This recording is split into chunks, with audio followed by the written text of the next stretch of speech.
우리 많은 그리스도인들이 하나님의 권능을 경험할 때 대부분 기도 중에 혹은 기도와 함께 그 권능을 경험하는 것을 보게 됩니다.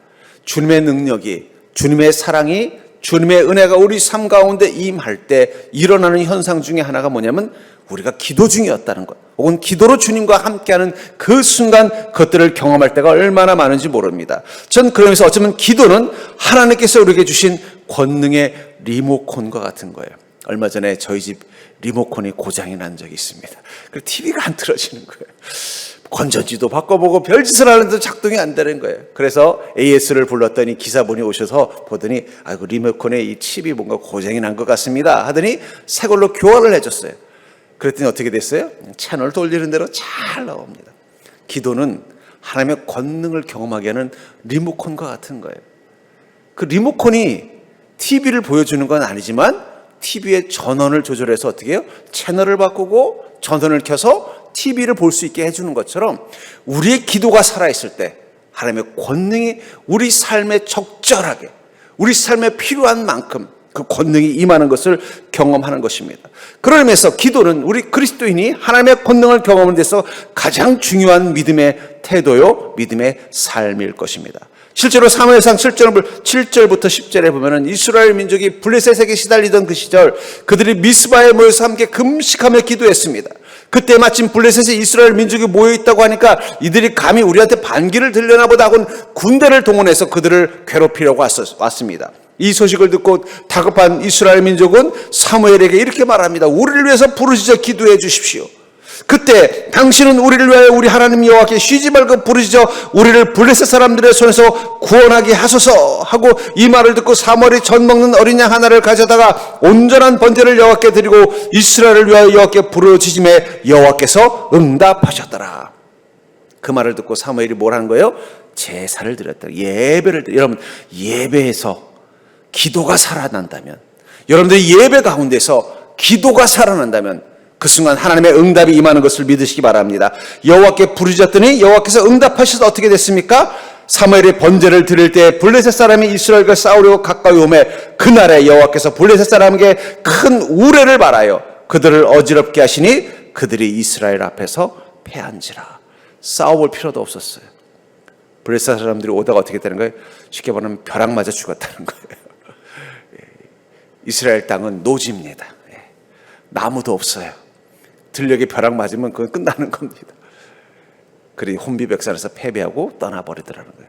언제 응답이 임했어요? 그들이 간절히 기도할 때라는 거예요.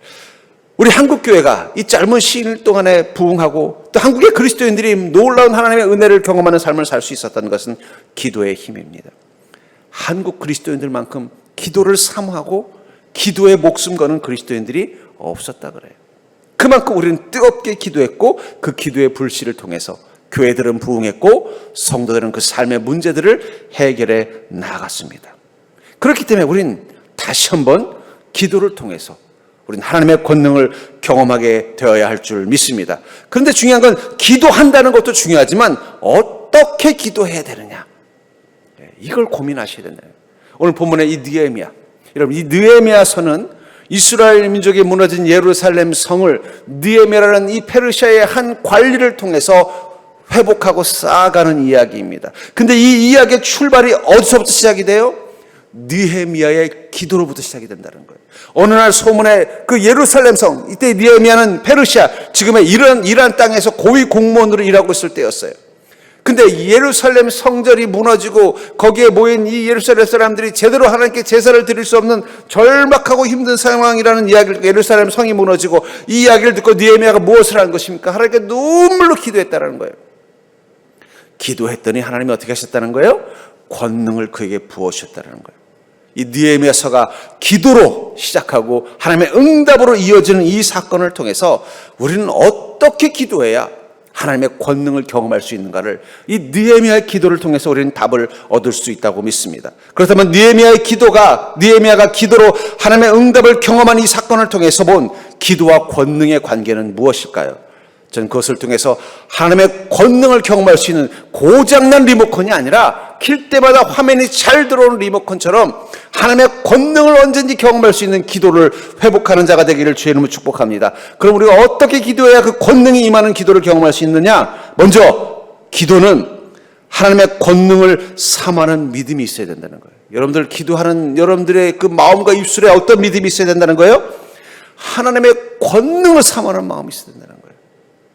그냥 기도하라니까 하지, 뭐 기도해서 하나님이 도와주시면 좋고 아니면 말고가 아니라 주님의 권능이 임하기를 간절히 절박할 때 어떤 크리스찬이 사업가가 그 얘기하더라고요. 자기 인생에 참 어려운 순간들이 많았는데 그때마다 자기는 너무너무 절박했다라는 거예요. 근데 절박할 때마다 길이 보이더라는 거예요. 근데 그분이 이제 그 강연을 한 게 이제 교회가 아니었기 때문에 우회적으로 얘기했는데 아마 그런 얘기거든요. 자기는 너무너무 절박해서 하나님께 무릎 꿇고 기도했더니 길이 보이더라는 거예요. 한 분은 영국으로 유학을 갔는데 하필은 그때 IMF가 터졌대요. 그래 유학은 가긴 갔는데 돈은 없고 생활비는 안 올라오고 너무 절박해서 복권을 샀대요, 영국에서. 그랬더니 복권 딱 4장 샀는데 4장이 다 됐다는 거예요. 큰 복권은 아니지만 그래도 뭐 몇백 불 이상을 되는 복권이 당첨이 돼가지고 절박하니까 길을 주시더래요. 그래서 그거 가지고 그 주간에 굶을 뻔했는데 굶은 위기를 넘겼다는 얘기를 하면서 그 뭐라 하냐면 절박하니까 길이 보이더라고요. 그분이 이제 믿지 않는 사람들에게 강연하는 내용인데 아마 그분이 교회에서 했으면 정말 절박하게 간절히 기도하면 하나님 반드시 권능으로 역사하시더라는 걸 고백하는 것을 보면서 여러분들 기도는 하나님의 권능을 사모하는 마음이 있어야 된다는 거예요. 여러분 어떻게 오늘 들어오실 때 오늘 내가 주님께 기도하면 주님이 이런 권능 주실 거야 하는 그 사모함 가지고 오셨습니까? 여러분 강아지들은요 먹을 거 주자 그러면 어떻게 돼요? 벌써 행동이 달라요. 산책 가자 그러면 딴짓하다가도 어떻게 돼요? 팍 일어나가지고 그냥 막 사모하는. 우리가 왜 강아지들을 일바라 가만히 생각해보면 그들은 자신의 그 마음을 숨기지는 못해요. 특히 그 사모하는 마음을 숨기지 못해요. 그 주인이 나랑 놀아줬으면 좋겠어. 주인이 나에게 맛있는 간식을 줬으면 좋겠어. 그 주인이 나를 데리고 나가 산책을 시켜줬으면 좋겠어. 개를 안 좋아하는 사람도 그런 모습 보면은 귀엽습니다. 하나님은 어떠실까요? 여러분 하나님에게는 개나 여러분들이나 다 피조물입니다. 다 흙으로 마지막 6째 날 똑같이 만들었어요. 오히려 서열을 따지면 개보다 늦게 만들었습니다. 하나님에겐 피조물들이에요. 그렇다면 여러분들 하나님이 개를 더 좋아하겠습니까? 여러분들을 더 좋아하겠습니까? 하나님이 권능 가지고 오셨더니 강아지들은 어떻게 하는 거예요? 좋아가지고 어쩔 줄 몰라고 사모하는 마음이 있는데 인간들은 권능을 가지고 와도 시큰둥하면요 가지고 오다가도 어떻게 돼요? 도로 주머니에 넣고 싶을 거예요. 여러분들 우리는 하나님의 권능과 은혜를 사모하는 마음 가지고 주님 앞에 서는 자가 될 수 있기를 주의 이름으로 축복합니다. 본문 10절에 보니까 그들은 주께서 일찍이 큰 권능과 강한 손으로 구속하신 주의 종들이요 주의 백성이니이다. 이 예루살렘에 있는 이 돌아온 이 포로로 갔다가 돌아온 복귀한 이 이스라엘 민족들이 그 예루살렘 성이 없는 그 허와 볼판 같은 그곳에서 이 성전 하나만 딱 지어놓고 그곳에서 믿음 생활하며 사는데 너무 힘들다는 얘기를 듣고 너무 괴로워서 뭐라고 기도한 거예요? 주님 그들은 누구입니까? 바로 하나님의 큰 권과 강한 손으로 구속하신 주의 종들 주의 백성 아닙니까? 느헤미야의 마음 가운데 어떤 믿음이 있었다는 거예요? 우리 그리스도인들은 하나님의 그 강한 손과 큰 권능을 경험하는 인생이라는 고백이 있었다라는 거예요. 또 4절에 보니까 내가 이 말을 듣고 앉아서 울고 수일 동안 슬퍼하며 하나님의 앞에 금식하며 기도하며 예루살렘 성이 아직도 제대로 완성되지 않았다는 이야기를 듣고는 막 눈물로 간절히 기도했다라는 거예요. 이 느헤미야는 아까도 말한 것처럼 페르시아의 고위 공무원이었습니다. 그런 공무원이면서도 하나님께 기도를 사모하는 자였다라는 거예요. 이때만 이렇게 눈물로 기도했겠어요. 저기 멀리 예루살렘 땅에서 일어나는 자기 삶의 문제도 아니고 예루살렘 땅에서 일어나는 어려운 일을 가지고도 이렇게 눈물로 기도하는 사람이라면 그는 평소에 어떻게 기도했다는 거예요? 자기 삶의 모든 문제를 가지고 간절히 하나님께 기도하고 그 기도할 때마다 어떤 마음을 했다는 거예요? 하나님 우리는 누구입니까? 저는 누구입니까? 주께서 일찍이 큰 권능과 강한 손으로 구속하신 주의 종들 주의 백성 아닙니까? 그 말은 뭐예요? 주님의 그 권능이 임하기를 사모하고 믿는 확신이 있었다는 거예요. 우리 그리스도인이 기도해야 되는 이유는 바로 그것이 하나님의 권능의 스위치이기 때문입니다. 하나님이 우리에게 허락하신 유일한 권능의 스위치라는 거예요. 여러분, 다른 것으로는 우리가 하나님의 권능을 어떻게 할 수가 없어요. 하나님이 주시면 받는 거고 안 주시면 어쩔 수 없는 거예요.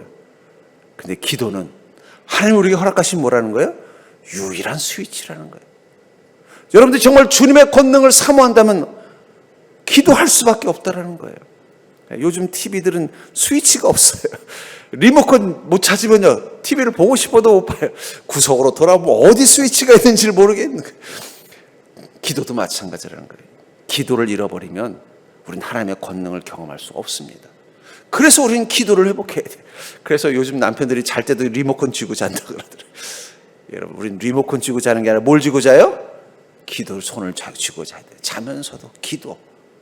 그 사모하는 마음이 있어야 된다는 거예요. 시편 102편 7절에 보니까 여호와께서 빈궁한 자의 기도를 돌아보시며 그들의 기도를 멸시하지 아니하셨도다. 여러분, 하나님 우리의 궁핍함, 그 궁핍함 때문에 기도할 수밖에 없는, 주님의 권능이 임하지 않으면 살 수 없기 때문에 기도할 수밖에 없는 우리의 기도를 어떻게 하신다고 말하고 있어요? 돌아보신다는 거예요.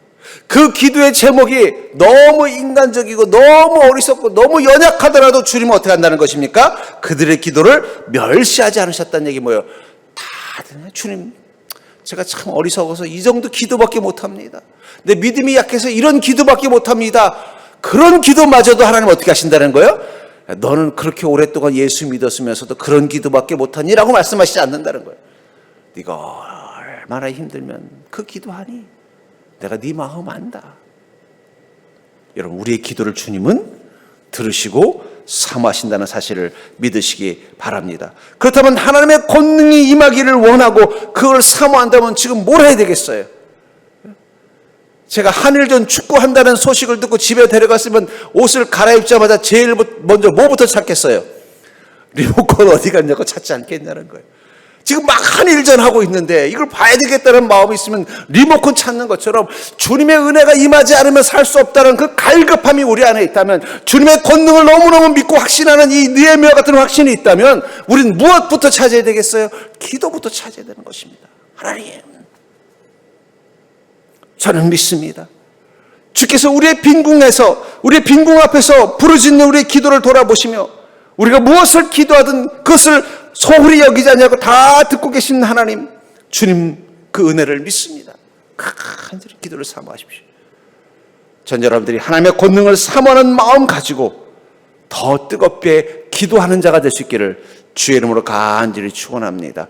주님의 권능이 정말 필요하다면 저를 따라서 딱 손을 보시고, 이 손, 기도의 손을 놓지 않겠습니다. 꽉 잡으십시오. 예. 정말 주님의 은혜가 필요하면 이러고 다니세요. 예. 계속 기도의 손을 놓지 마시라.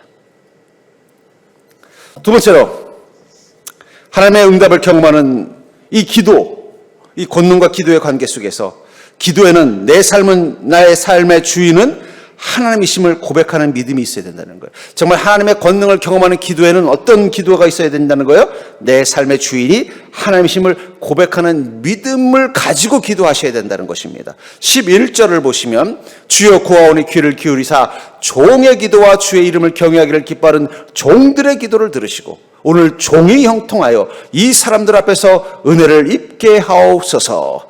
종이라는 단어를 몇 번 쓰고 있어요? 3번 하고 있더라고요. 종의 기도를 들으시고. 여러분, 기도의 자세에서 가장 중요한 건 종의 자세입니다.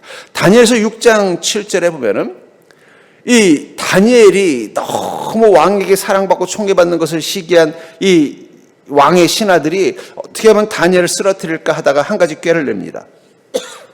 그게 뭐냐면 30일 동안 이 바벨론에 있는 모든 백성들이 왕 위에는 어떤 신이나 사람에게도 기도하지 못하게 하는 거예요. 그 장면을 이렇게 말합니다. 나라의 모든 총리와 지사와 총독과 법관과 관원이 의논하고 왕에게 한 법률을 세우며 한 금령을 정하실 것을 구하나이다. 왕이여, 그것은 곧 이제부터 30일 동안에 누구든지 왕 외에 어떤 신에게나 사람에게 무엇을 구하면 사자굴에 던져넣기로 한 것이니. 여기서 중요한 게 뭐예요? 30일 동안 무엇을 하면 사자굴에 던져넣는다고 말하고 있어요? 왕에게만 기도하게. 이 당시 때는 이 왕은 그냥 왕이 아니라 신적인 존재였기 때문입니다. 자기들이 믿는 다른 신에게 기도하지 못하게 한다는 거예요. 왜 그랬을까요? 다니엘은 기도의 사람이라는 것을 그의 정적들이 알고 있었기 때문에. 그러자 다니엘은 어떻게 했습니까? 6장 10절에 보니까 다니엘이 이 조서에 왕의 도장에 찍힌 것을 알고도 자기 집에 돌아가서는 윗방에 올라가서 예루살렘을 향한 창문을 열고 전에 하던 대로 하루 3번씩 무릎 꿇고 기도하며 그의 하나님께 감사하였더라. 뭐라고 기도했을까요? 주님, 저에게는 오직 하나님 한 분만이 나의 주인입니다. 저는 오직 하나님에게만 기도할 뿐입니다. 왜냐하면 지금 뭘 못하게 하는 거예요? 왕만이 주인이라고 선포하게 하려고 하는 거예요. 다니엘이 믿는 하나님이 주인이 아니라 다니엘을 다스리는 이 왕이 주인이라는 것을 선포하게 하려고 지금 사람들이, 이 정적들이 이 다니엘을 쓰러뜨리려고 이런 꾀를 냈는데, 그럴수록 다니엘은 더욱더 뭘 선포하는 거예요? 무슨 소리입니까? 나의 주인은 오직 하나님 한 분뿐입니다. 여러분, 기도에서 가장 중요한 게 뭘까요? 그렇습니다. 나는 오직 하나님의 종입니다. 나의 주인은 오직 하나님 한 분뿐이십니다. 이 고백이 기도 가운데 있었다는 거예요. 요셉이 형통의 복을 누립니다. 창세기 39장 2절부터 3절에 보니까 여호와께서 요셉과 함께 하심으로 그가 형통한 자가 되어 그의 주인 애굽 사람의 집에 있으니 그의 주인이 여호와께서 그와 함께 하심을 보며 또 여호와께서 그의 범사에 형통하게 하심을 보았더라. 여기서 또 강조되는 단어가 뭐예요? 주인이라는 단어를 쓴다는 거예요. 애굽 사람 보디발 장군이 보니까 요셉의 복을 누리는데, 하나님의 권능을 경험하는데 그 비결이 뭐라는 걸 알았어요? 요셉의 마음 가운데 나의 주인은 오직 하나님 한 분뿐이라는 고백이 있었다라는 거예요. 주인이 하나님 한 분뿐이니까 인생의 문제를 누구에게 가져와요? 하나님께 가져옵니다. 인생의 도움을 누구에게 구합니까? 하나님께 구합니다. 인생의 답을 누구에게 찾습니까? 하나님께 찾습니다. 하나님이 주인됨을 고백하며 나아가는 것, 그게 기도의 시작이라는 거예요. 능력 있는 기도의 시작은 하나님이 나의 주인이십니다라는 고백부터 시작이 되는 거예요. 주인 대신 주님 앞에 기도합니다. 그러면 그 기도는 어떻게 되겠어요?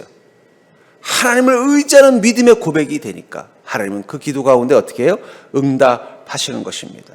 사무엘상 30절 3절부터 8절에 보면은 이 다윗의 인생에 아주 큰 어려움이 온 적이 있습니다. 그것은 바로 이 아말렉 사람들에 의해서 다윗이 다스리고 있던 성에 기습을 당해서 거기에 있는 이 다윗의 이 가족들을 다 납치해가고 또 다윗을 따르는 백성들, 이 군인들의 가족들을 다 납치해가고 재산을 약탈해간 거예요. 이 사실을 알고서는 이 다윗을 따르던 이 부하들이 이 우리가 주인을, 지도자를 잘못 만나서 이런 고생한다고 하면서 다윗을 죽이려고 하는 것입니다. 그 다급한 순간에 그는 이러지도 못하고 저러지도 못하고 자기도 자기 가족들을 다 잃어버렸으니 얼마나 낙심되고 절망되는 순간이에요.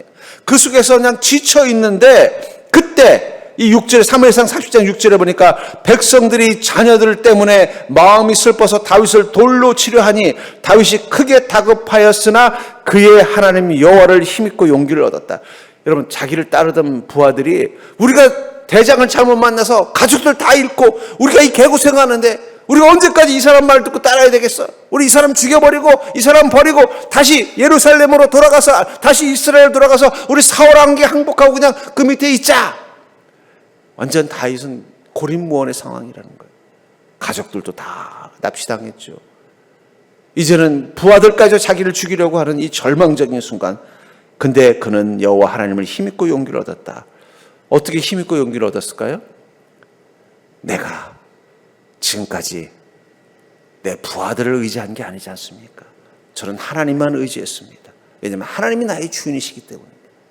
내가 지금까지 저 사람들을 의지하며 산 게 아닙니다. 나는 하나님만 의지하며 살았습니다. 이 사실을 떠올리니까 어떻게 해야 돼요? 이 상황이 최악의 상황이면서도 불구하고 그들은 절망을 이겨낸 거예요. 절망을 이겨내서 그 다음에 그가 한 행동이 무엇입니까? 7절에 보니까 아히멜렉의 아들 제사장 아비아달에게 이르되 원하건대 에봇을 내게로 가져오라. 아비아달이 에봇을 다윗에게로 가져오매 다윗이 여호와께 묻자와 이르되, 자신이 지금까지 의지하고 함께했던 부하들이 자기를 배신하고 자기를 죽이고 떠나려고 하는 이 절박적인 상황, 이제 그런 모든 걸 다 잃어버리는 거예요. 이미 사울과는 원수가 됐으니 돌아갈 수도 없죠. 이제는 자기를 따른 부하들까지 잃어버리면 누가 자기를 받아주고 받자 해주겠어요? 아무것도 없는 절망적인 그 순간인데 그때 그의 마음 가운데 어떤 게 떠오르는 거예요? 야, 다윗, 너 무슨 생각하는 거니? 너 지금까지 살아오면서 네가 어떻게 여기까지 올 수 있었니? 그것은 하나님이 너의 주인이 되셨기 때문에 살아온 거 아니야? 이 상황에서도 여전히 하나님은 너의 주인이야. 그럼 네가 지금 무엇을 해야 되겠어?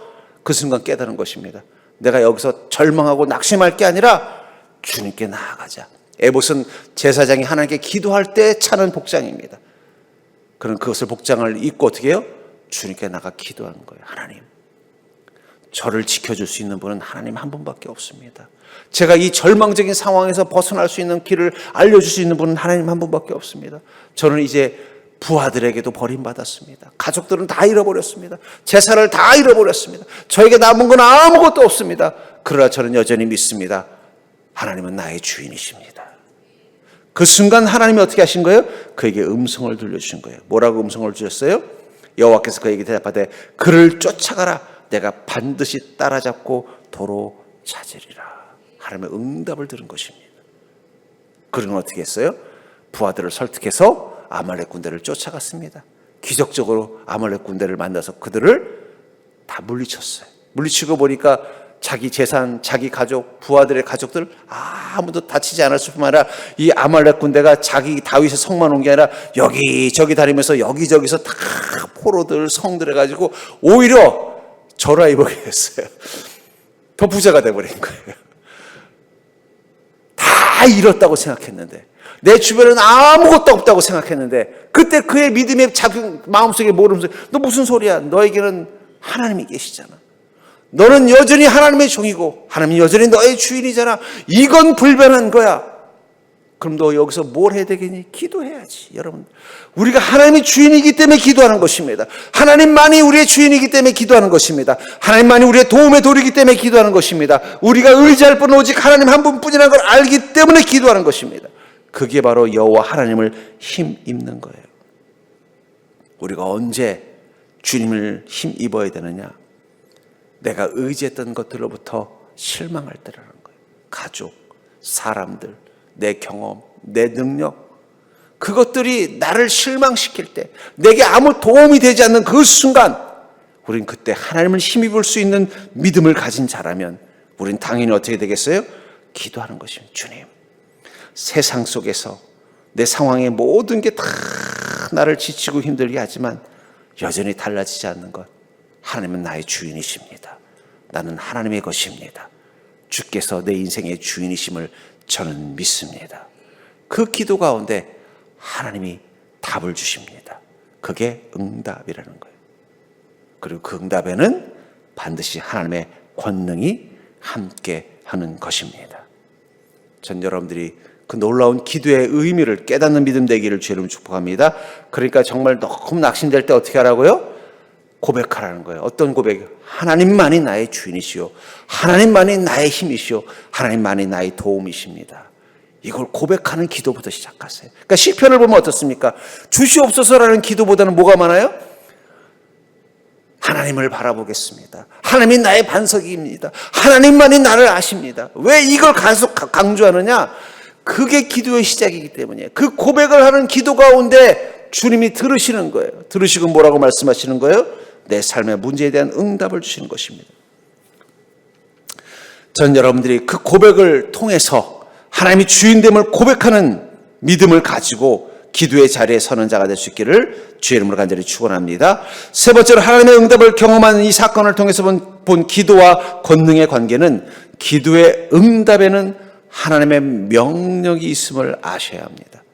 우린 기도의 응답을 기대하잖아요. 근데 그 응답 속에 뭐가 있다는 거예요? 하나님의 명령이 있다는 것입니다. 11절을 다시 보시면, 주여 구하오니 귀를 기울이사 종의 기도와 주의 이름을 경외하기를 기뻐하는 종들의 기도를 들으시고 오늘 종이 형통하여 이 사람들 앞에서 은혜를 입게 하옵소서 하였나니 그때 내가 왕의 술 관원이 되었느니라. 간절히 기도했더니 갑자기 왕께서 찾으십니다! 를 소리가 들리는 거예요. 무슨 소리인가 봤더니 왕이 너 오늘부터 내 술 맡은 관원을 해라.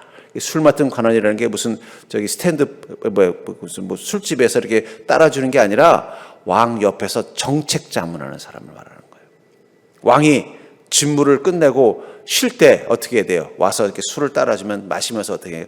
야, 느헤미야, 이번에 저쪽 그리스 쪽에서 또 알렉산더가 와가지고 우리를 괴롭힌다고 하는데 어떻게 하면 좋을까? 야, 이번에 새로 재상을 뽑아야 되는데 내가 지금 2명 후보로 주고 있는데 너 누가 낫다고 생각하니? 이런 얘기를 누구랑 하는 거예요? 느헤미야랑 하는 자가. 갑자기 그가 승진한 것입니다. 권력의 핵심으로 간 거예요. 아마 지금으로 치면 청와대 비서실장, 정무수석 이런 역할을 하는 사람이 된 거예요. 근데 그게 언제 그랬다는 거예요? 입게 하옵소서 하였더니 그렇게 됐다는 거예요. 근데 저는 여기서 재밌는 걸 봅니다. 니느웨는 무엇을 위해서 기도했어요? 느헤미야는 예루살렘 성을 회복하는 걸 도와달라고 기도했어요. 그랬으면 하나님의 응답이 뭐여야 돼요? 하나님께서 그 성이 쌓아지도록 왕이 명령을 내렸더라, 이런 응답을 줄 줄 알았더니 그런 응답은 없고 뭐가 있는 거예요? 갑자기 느헤미야를 승진시켜 준 거예요. 고의식으로. 기도의 제목과 응답의 연결점이 무엇입니까? 그걸 찾는 장면이 나와요. 그 다음에 2장 1절부터 보니까 아닥사스다 왕 제20년 니산월에 왕 앞에 포도주가 있기로 내가 그 포도주를 왕에게 드렸는데 이전에는 내가 왕 앞에서 수심이 없었더니, 그 왕이 이제 자기를 이 술 맡은 관원을 했으니까 어떻게 해요? 이제는 왕이 직무를 끝나고 나서 이제 쉴 때 딱 기다리고 있다가 술 한 잔 따라주면서 이제 왕하고 도란도란 얘기도 하고 정책에 대한 자문도 하면서 그러고 할 때는 어땠다는 거예요? 왕이 보니까 느헤미야 너만 보면 내가 마음이 편하고 힘이 되는구나, 이런 생각을 했다는 거예요. 왕이 내게 이르되 내가 병이 없거늘 어찌하여 얼굴에 수심이 있느냐? 이는 필연 내 마음에 근심이 있으리로다. 그러니까 왕 앞에서 막 수심 얼굴 가진 편적을 한 적이 없다라는 거예요. 근데 갑자기 너 얼굴 표정이 왜 이렇게 어둡냐? 그때 내가 크게 두려워요. 왜 크게 두려워했을까요? 왕 앞에서는 인상 찌푸리면 안 돼서 그러나요? 그게 아니에요. 그 순간 소름이 끼친 거예요. 어떤 소름이요? 왜 하나님이 나를 술 맡은 관원 되게 하는지 응답하신 걸 안 것입니다. 기도와 응답, 이 관계를 깨달은 거예요. 왜 하나님께서 예루살렘 성을 회복시켜달라고 기도했는데 예루살렘 성을 회복하는 어떤 명령도 어떤 일도 행하지 않고는 갑자기 나를 왜 승진시켜 주셨을까? 기도가 기특해서 나를 어여삐 여기서서 승진시켜 주셨나? 이렇게만 생각했다라는 거예요. 근데 갑자기 왕이 그런 거예요. 야, 너 무슨 얼굴에 수심이 있냐? 자기는 그걸 표현한 적이 없는데 왕이 그걸 읽어버린 거예요. 그러니까 깜짝 놀란 거예요. 소름이 돋은 거예요. 하나님이 이것을 위해서 나에게 응답하신 거구나. 그리고 뭐라고 말합니까? 왕께 대답하되 왕은 만세수를 하옵소서. 내 조상들의 묘실에 있는 성읍이 이제까지 황폐하고 성문이 불타싸우니 내가 어찌 얼굴에 수심이 없으리까 하니 왕이 내게 이르되 그럼 내가 무엇을 원하느냐? 제가 사실은 다른 게 아니고 제 고향에 지금 성이 불타서 거기 있는 우리 같은 민족들이 지금 어렵게 살고 있다고 하는데 그 말을 들으니까 너무 속상해서 제가 잠시 왕 앞에서 무례를 범했나이다. 그랬더니 왕이 또 뭐라고 말하냐면, 그래? 너 뭘 하기를 원하느냐? 내가 널 어떻게 도와줬으면 좋겠어? 왕이 갑자기 그 말을 하는 거예요. 내가 곧 하늘의 하나님께 묵도하고, 그 순간 어떻게 한가? 하나님께 기도한 거. 하나님, 이게 하나님의 응답이셨군요. 그러고 이렇게 말합니다. 왕께 아뢰되 왕이 만일 좋게 여기시고 종이 왕의 목전에서 은혜를 얻어 싸우면 나를 유다 땅 곧 나의 조상들의 묘실 있는 성읍에 보내어 그 성을 건축하게 하옵소서. 왕께서 저를 어여삐 여기신다면 제가 그곳에 가서 무너진 예루살렘 성을 복구하는 일을 할 수 있도록 저에게 은혜를 주십시오. 응답을 깨달은 것입니다. 여러분들, 우리가 기도하면 하나님 응답하여 주세요. 근데 그 응답을 듣고 우리는 감사하고는 끝이에요. 근데 기도를 한번 더 하셔야 됩니다. 마치 여기 보니까 이 느헤미야가 뭘 했다고 말하고 있어요? 내가 곧 하늘의 하나님께 묵도하고. 무슨 기도일까요? 하나님, 저에게 왜 이런 응답을 주셨습니까? 아마 어쩌면 느헤미야는 하나님께 기도하면서 이렇게 했을 거예요. 하나님께서 이 응답 기도 들어주시면 그 예루살렘에 있는 사람들이 어떻게 일을 잘해가지고 다시 성을 다시 건축할 수 있게 되거나, 아니면 왕이 갑자기 마음이 좋아져가지고 야, 그 예루살렘 성 무너진 거 저기 재산 세금 좀 보내서 그 짓도록 도와주거라, 이런 말을 할 줄 알았어요. 근데 하나님께서 뭘 한 거예요? 그런 건 안 하고 느헤미야의 직분만 느헤미야만 승진시켜 준 거예요. 그리고는 어떻게 한 거예요? 느헤미야가 직접 가서 예루살렘 성을 복구하는 일을 감당하게 하시는 거예요. 여러분들, 기도보다 더 중요한 게 있습니다. 그것은 응답을 관리하는 게 중요하다는 거예요. 하나님께서 여러분들에게 응답하시는 방식은 마치 느헤미야처럼 다를 수 있다는 거예요. 나는 하나님 이거 없는데 채워주세요. 채워주실 때도 있지만 다른 응답을 주실 때도 있는 거예요. 그러니까 이게 뭔지를 깨달아야만 어떻게 돼요? 이 응답이 권능이 되는 거예요. 만약에 느헤미야가 가만히 생각해 보니까 이거 하나님께서 내가 거기 가서 총독하라는 뜻이구나. 근데 하나님 나 그러고 싶지 않아요. 지금 제가 제 인생의 역대 기회를 잡았는데 왕 옆에 탁 붙어가지고 이따가 나중에 나도 장관이거나 국무총리 한번 해야죠. 전 못합니다. 했으면 어떻게 됐을까요? 하나님의 응답을 거두어 가셨을지도 몰라요. 거두어 갔으면 예루살렘 성도 회복되지 않지만 느헤미야도 어떤 이유로 다시 좌천됐을 확률이 높습니다. 왜냐하면 하나님께서 그를 높이신 이유는 뭐 때문이에요? 느헤미야, 너 걱정과 기도만 하지 말고 네가 가서 직접 예루살렘 성을 복구해라. 그게 하나님의 응답인 거예요. 여러분, 하나님의 응답에는 하나님의 명령이 같이 있다는 사실을 꼭 기억하시기 바랍니다. 우리가 주님께 기도하고 응답을 받습니다. 근데 왜 우리 삶은 더 나아지지 않을까요? 여러분들, 나는 오랫동안 예수 믿었지만 한 번도 응답을 못 받아보신 분, 그런 분들이야 뭐 어려워도 할 말이 없는데, 아니 내가 그래도 기도하면 응답을 제법 받은 것 같은데 근데 인생에 뭐 이렇게 대단한 변화가 없는 이유가 뭘까요? 기도보다 중요한 건 응답을 관리하는 게 더 중요하다. 왜냐하면 하나님의 응답 속에는 하나님의 명령이 있기 때문에. 근데 많은 그리스도인들이 기도합니다. 그리고 응답을 받습니다. 받으면요 기뻐서 감사하고는 잊어버려요. 왜 그렇게 응답했는지 느헤미야처럼 한 번도 고민하지 않는다는 거예요. 왜 내 기도 가운데 하나님이 응답하셨는지에 대한 고민을 하지 않는 거예요. 왜 이렇게 응답하셨는지에 대한 고민을 하지 않는 거예요. 왜냐하면 그 고민을 하면 그 다음에 무엇이 있기 때문이에요? 하나님의 명령이 있기 때문이에요. 느헤미야는 그것까지 간 것입니다. 왜 하나님께서 이렇게 응답하셨을까? 고민하고 있는데 어느 날 갑자기 왕이 뭘 말하는 거야? 내가 어떻게 도와주면 좋겠어? 그 말을 듣는 순간 하나님의 명령은 내가 거기 가서 내가 직접 예루살렘 성을 쌓기를 원하시는구나. 그래서 뭐라고 말하는 거예요? 왕께서 은혜를 베푸신다면 저를 그곳에 총독으로 보내주시옵소서. 제가 예루살렘 성만 다 짓고 돌아오겠습니다. 하나님의 응답, 그 응답 속에 있는 명령을 들은 것입니다. 우리 사사기서를 보면요, 이스라엘 민족이 죄를 짓고 하나님 앞에서 회개하고 하나님께서 구원하신 다음에 또 죄를 짓고 또 회개하고 또 구원하는 일을 계속 반복하는 장면이 나옵니다.